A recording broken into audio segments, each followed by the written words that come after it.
Fat రాకూడదనుకున్నా, కానీ diet గురించి తెలియక చాలా తప్పులు చేశాను. నేను చేసిన తప్పులు అంగీకరించడానికి నాకు టైం పట్టింది, కానీ ఇప్పుడు అర్థమైంది.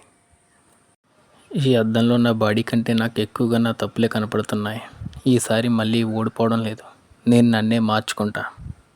నా దగ్గర జిమ్ లేదు, కాస్ట్లీ సప్లిమెంట్స్ లేవు, కానీ నాకు డిసిప్లైన్ ఉంది, డిటర్మినేషన్ ఉంది. మళ్ళీ మొదలు పెడుతున్నాను. నాతో నా వేట మొదలైంది.